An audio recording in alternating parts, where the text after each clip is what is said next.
Assalamualaikum warahmatullahi wabarakatuh. Izin memperkenalkan diri, nama saya Dityo Gani Nuriski Wijanarko, kelas 12 Elektronika Industri 3. Video ini akan membahas perlindungan dan penegakan hukum. Hakikat perlindungan dan penegakan hukum.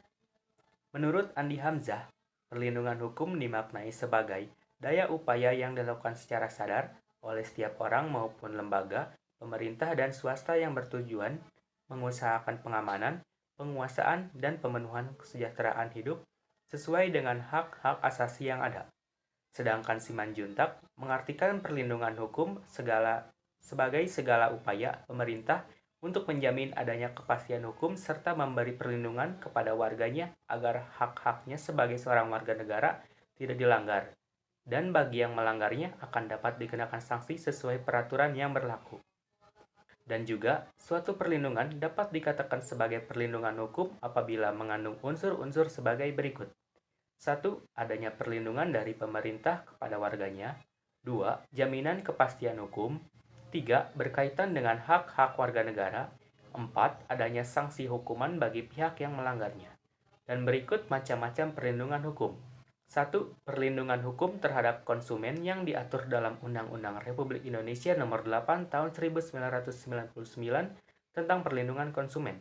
Undang-undang ini mengatur segala hal yang menjadi hak dan kewajiban antara produsen dan konsumen. 2.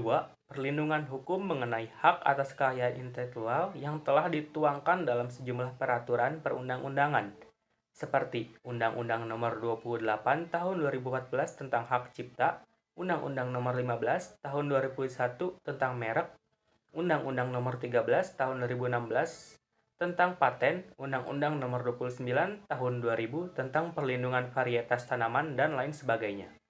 Selanjutnya, ada penegakan hukum yang merupakan syarat terwujudnya perlindungan hukum. Misalnya, perlindungan hukum konsumen akan terwujud apabila Undang-Undang Perlindungan Konsumen dilaksanakan. Begitu pula dengan kehidupan di sekolah, keluarga, dan masyarakat akan tertib, aman, dan tentram apabila norma-norma yang berlaku di lingkungan tersebut dilaksanakan. Terlaksananya perlindungan dan penegakan hukum dapat mewujudkan tegaknya supremasi hukum, tegaknya keadilan, serta mewujudkan perdamaian dalam kehidupan di masyarakat. Menurut Surjono Sukanto, keberhasilan proses perlindungan dan penegakan hukum tidaklah semata-mata menyangkut ditegakkannya hukum yang berlaku, akan tetapi sangat bergantung pada beberapa faktor, yakni 1. Hukumnya dimaksudkan sebagai undang-undang yang tidak boleh bertentangan dengan ideologi negara. 2. Penegak hukum, yaitu pihak-pihak yang terlibat secara langsung dalam bidang penegakan hukum. 3. Masyarakat, yakni lingkungan di mana hukum tersebut berlaku atau diterapkan. 4. Sarana atau fasilitas yang mendukung penegakan hukum, yakni mencakup tenaga manusia yang terdidik dan terampil, organisasi yang baik, peralatan yang memadai, keuangan yang cukup, dan sebagainya. 5. Kebudayaan, berperan sebagai hasil karya, cipta, dan rasa yang didasarkan pada karsa manusia dalam pergaulan hidup. Sekian video pembahasan tentang perlindungan dan penegakan hukum dari saya. Terima kasih. Wassalamualaikum warahmatullahi wabarakatuh.